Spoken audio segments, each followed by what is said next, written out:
giving your business an identity. And one of the aspects when it talks about Africa is the issue of our capital markets and the identity it bears. Very risky. And when there is a global situation like we're seeing right now, I mean, what is the motivation for people to keep their money in our markets? They just migrate, all of it. Then we have challenges now. Matters to do with the dollarization of the economy, quite a challenge right there. And joining me right now, Osano is the Director of Capital Markets at FSD Africa.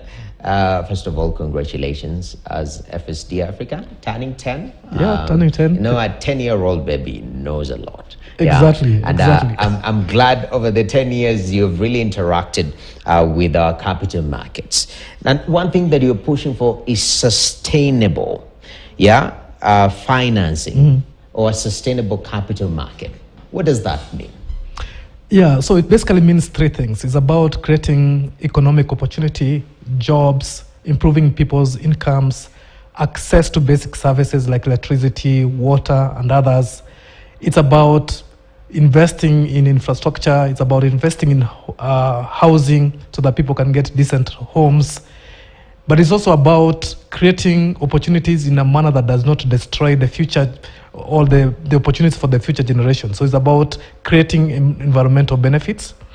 And it's also about dealing with the issues of fragility, dealing with communities that are living in fragile environments or people who are in fragile environments and creating an opportunity for all and not leaving anyone behind. Okay. Yeah. And I'm looking at our capital markets. I've seen the Upshur index for the African capital markets. One of the issues has always been depth. And regulation is also on top right there. And right now with what is happening globally, the Fed is tightening. So exit of capital, it's so much. The question is, we're just sitting there wondering, okay, what can we do? And that's the big question. How can we make the African, Kenyan to be specific, the Kenyan capital market sustainable and people to have the confidence to put their money here? Thank you, and that's a great question. But it's good to take a step back and say, what kind of opportunity does Africa present? We are a continent that has 1.4 billion people today. By 2050, we'll have 2.5 billion people living in the African continent.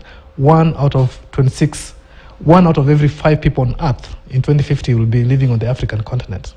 It's a youthful population. Average age is less than 20 years. It's a rapidly urbanizing continent.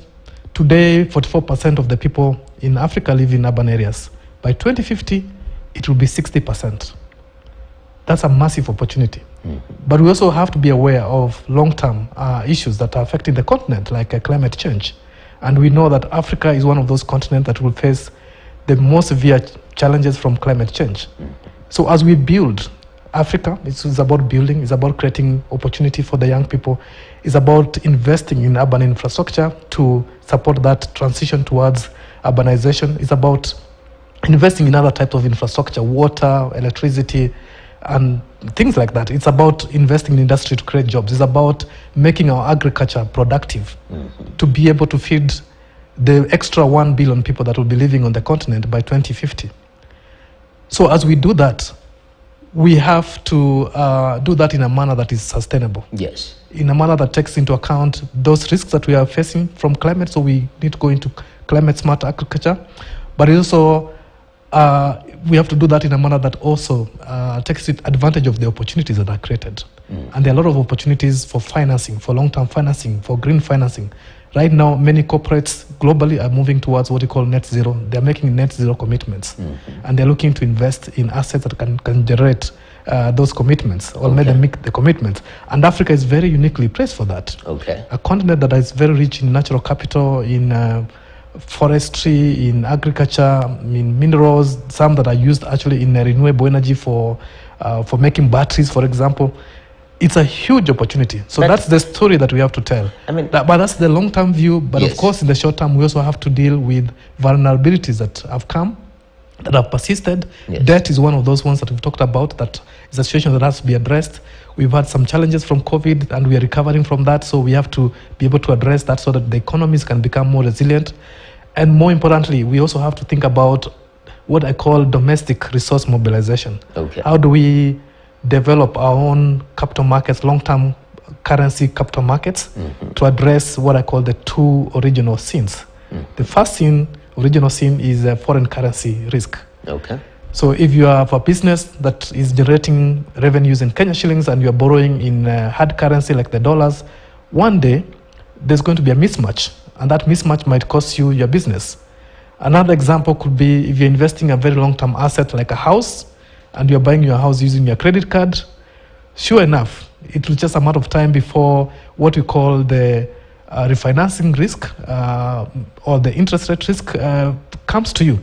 So it's very good to do that as we build the markets, to do that in a manner that manages the risks and all that. Okay. Yeah.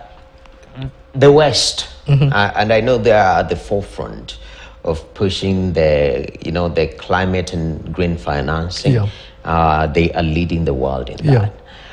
Africa is industrialized. Okay? Yep. They did many years ago. Exactly. Fossilized industrialization. Exactly. Here we are being told to industrialize. Yeah. But with green and sustainable way. Yes. Is there a mismatch, and is there a working case that you can industrialize fully in a more sustainable way? Absolutely so. And I don't think there's a mismatch, because the future has to be green, because it's something that is existential for the world. We have to transform into a green economic pathway. Just a few years ago, there was a study in Kenya around transforming Kenya to a green economic pathway.